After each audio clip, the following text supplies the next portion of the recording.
Consider the following formula. Which of the following statements is true for this formula? To solve this question, let's start first by looking at our answer choices. Two of our answer choices are asking us to find the difference between W and Z. Is it a constant value or a changing value, meaning it has a variable in it? And to figure that out, we need to figure out what the value of Z is. We have the value of W, it's equal to Z plus 3, but what is the value of Z?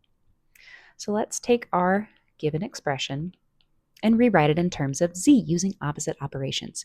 3 is being added to Z, so if we want to isolate our variable, we need to do the opposite and subtract 3 from both sides. Those 3's will cancel, leaving us with W minus 3 is equal to Z.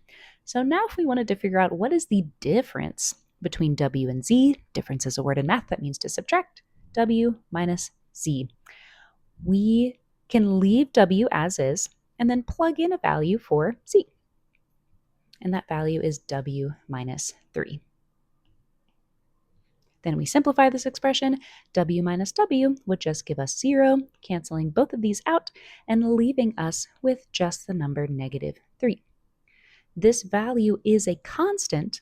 There is no variable in this expression, so the difference between the values of W and Z being a constant is a true statement, making C our correct answer.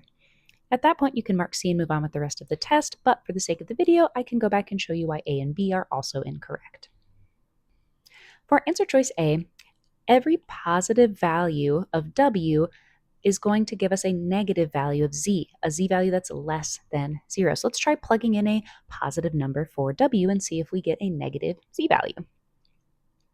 So we can refer back to our equation in terms of Z. That'll make this go by a little bit faster. Z was equal to W minus 3. And let's plug in a positive value. Let's plug in positive 1. Z equals positive 1 minus 3. Well, that would give us a negative 2. So far, that does match. However, if we were to plug in a positive number that's greater than 3, like 4 minus 3, then we will get a positive Z value instead of a negative Z value, making answer choice A incorrect.